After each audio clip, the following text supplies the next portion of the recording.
একদিকে ৬ বছরের নিষ্পাপ শিশুর অসহায় মুখ, অন্যদিকে দীর্ঘদিনের পেটের যন্ত্রণায় কাতর এক মানুষ।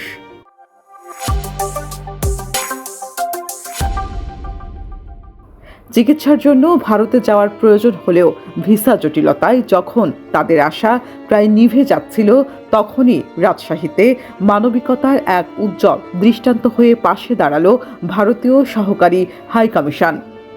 কষ্টের কথা শুনে দ্রুত ভিসার ব্যবস্থা করে দেয় দুই পরিবারের চোখে ফিরেছে স্বস্তির আলো। আমার বাসা হচ্ছে তানোরে। আমার বাচ্চার সমস্যা নিউরোলজি, মাথার সমস্যা আছে, খিঁচুনি আছে, খাবার খায় না। ভিসা করতে দিয়েছিলাম, ভিসা পাইতে আমার অনেক দেরি।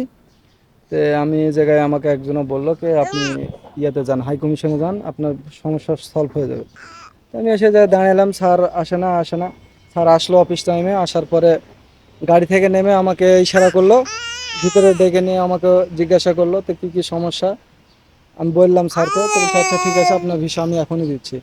তানোর উপজেলার মথুরাপুর এলাকার বাসিন্দা মাহতাব আলী মেহেদির ৬ বছরের মেয়ে মুনতাহা সিদ্রাতুল ব্রেনের সমস্যায় ভুগছে। বিশেষজ্ঞ চিকিৎসকের পরামর্শ, উন্নত চিকিৎসার জন্য দ্রুত ভারতে নিয়ে যেতে হবে শিশুটিকে। কিন্তু ভিসা জটিলতায় চিকিৎসা নিয়ে অনিশ্চয়তায় ছিলেন বাবা মাহতাব। বৃহস্পতিবার সকালে অনেকটা শেষ আশার ভরসা নিয়ে নগরীর পদ্মা আবাসিক এলাকায় ৩১৬ নম্বর হাউসে অবস্থিত ভারতীয় সহকারী হাই কমিশনারের দপ্তরে যান তিনি। সেখানে ভারতীয় সহকারী হাই কমিশনার মনোজ কুমারের সঙ্গে কথা বলেন। শিশুটির অসুস্থতা ও পরিবারের দুর্ভোগের কথা শুনে দ্রুত ভিসার ব্যবস্থা করে দেন তিনি। মাহতাব আলী মেহেদি বলেন, মেয়ের চিকিৎসা নিয়ে আমরা খুবই দুশ্চিন্তায় ছিলাম। ভিসা জটিলতায় মনে হচ্ছিল সময় মতো চিকিৎসার ব্যবস্থা করতে পারবো না। মানবিকভাবে বিষয়টিকে বিবেচনা করে দ্রুত ভিসা দেয়ায় ভারতীয় সহকারী হাই কমিশনারের প্রতি আমরা আন্তরিকভাবে কৃতজ্ঞ।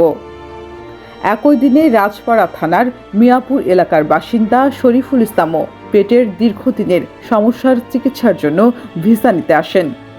আগের সন্ধ্যায় তীব্র পেটের জ্বালায় অসুস্থ হয়ে পড়লে প্রতিবেশীর পরামর্শে তিনি সহকারী হাইকমিশনারের সঙ্গে যোগাযোগ করেন। পরে দ্রুত ভিসা হাতে পেয়ে স্বস্তি প্রকাশ করেন তিনি। অসুখের বৃত্তান্ত বললাম যে আমার এই সমস্যা, আমি রাতে ঘুমাইতে পারি না স্যার, আপনি দিলে আমার খুব উপকার হয়।